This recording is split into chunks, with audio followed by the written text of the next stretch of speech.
Hello all. I just wanted to say a great thank you to all of those people who have come to support us throughout this autumn and part of this winter with our food justice project, Food for Thought, the series of events that we've been organizing around investigating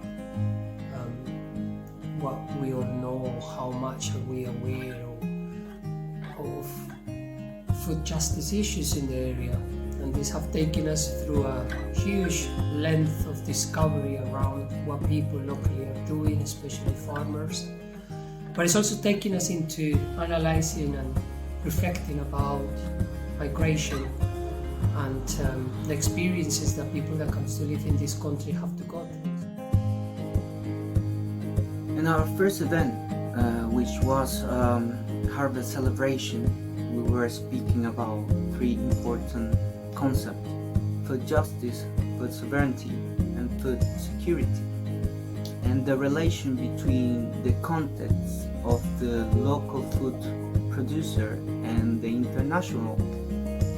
We also were asking what does growing food means to me. In addition, we got support from the local growers by providing fresh food. I'll drop them off for us. This is kale, dazzling blue kale. It's been quite eaten by caterpillars, so you might need to check it for caterpillars. That's fine with the chocolate. Yeah, great. Lots of different types of tomatoes. Look at that. Loads of courgettes. This is summer squash actually, but it's like a courgette. Thai basil. What do you use Thai basil with instead of normal basil? Well, I think we use it a lot in Vietnam. It's like, pho. At this event, I learned a lot about food justice and how important it is to support our local farmers and the value of their job, which aren't easy. I could see the contrast between the Welsh farmer and farmers from my homeland and the injustice that they live day by day from the big companies.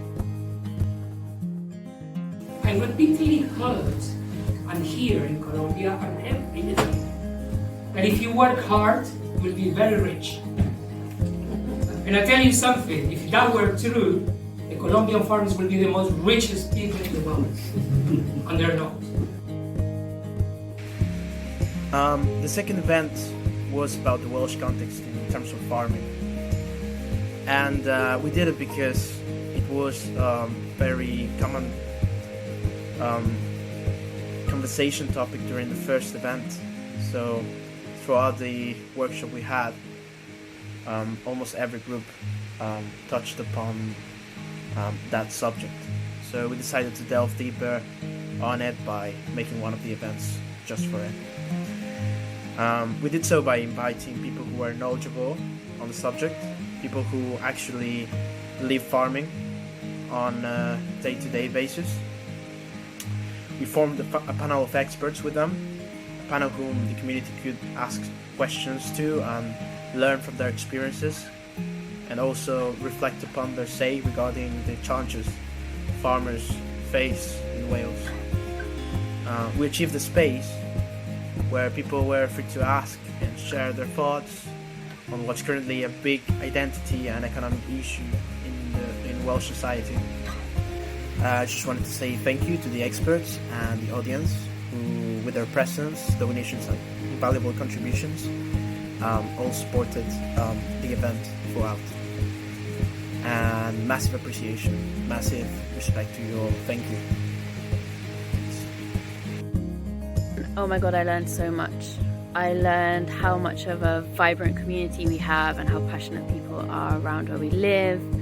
I learned the risk that so many risks that there are to Welsh farmers right now of mental illness and isolation, like massive economical stresses and pressures. Hi everyone. It's quite hard to pinpoint like one thing in particular that I learned from the food justice series, but I think the one that sticks out the most is from our second event on the local sort of food situation in the Davies Valley, and I think this is because we came from a place of wanting just to invite local farmers, people involved in kind of land use, to speak of their experiences, rather than sort of coming from a particular desire for any pre-thought debate or political opinion.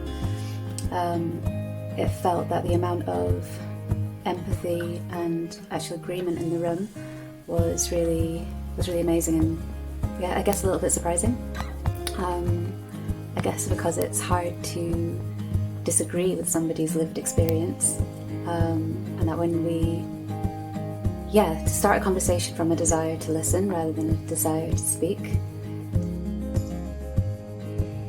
Hello, my name is Alina, and today I'm going to talk about the third event that we had in Breivik, which was about food journey and migration. And the reason why we choose this topic is because how can we talk about food without talking about human rights first? In that event we touched very important topics about our migration experience in the UK since we arrived, how the government have treated us and how the people perceive us as people who are seeking asylum or refugee in this country. So we had to stop the stereotypes that they had about us, about how does the people who seek asylum look like.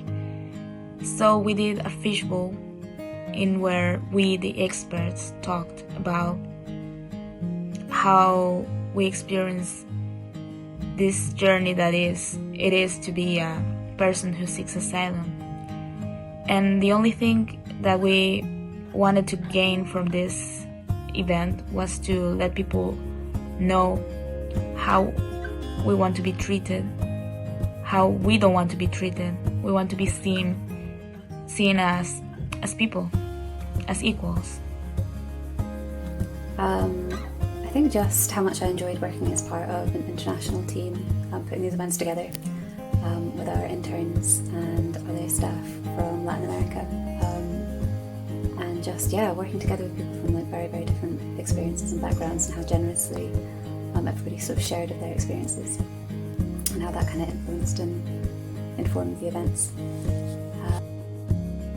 I learned how delicious Welsh food is, like cawl. I learned how delicious Nicaraguan food is, like recochetas. I really enjoyed the music. We had some beautiful Welsh and Nicaraguan folk music, and not to forget the highlight of the year for me, seeing a room full of local people dancing our hearts out to cumbia and bujarenge. It was amazing. Hello lovely community, we're really sorry and gutted that we've had to postpone our last of our Food for Thoughts events. We wanted to put this clip together to wish you all a joyful festive season. It has been an amazing journey for us as a team. I've learned lots. I've learned that just how hungry we all are for these sorts of spaces where we can touch upon these issues as a community. I find also that as humans we create a lot of assumptions, and I think that's a lot to do with the lack of these spaces where we can really learn from each other, from the horse's mouth, if you like. I've also learned that the learning is huge when there's many voices in the mix. The more the merrier, although that's also a challenge in itself for us as a team during this research process. It has had its ups and downs, but it's been an amazing journey where we've learned to create spaces where we all can contribute and be heard, and look at power dynamics and all of those things that make us humans. So for me it's been very enriching, and I really look forward to the new year where, like I said, we can come together again, celebrate, and make some pledges, make some visions for the future. Have a festive season, lots of love.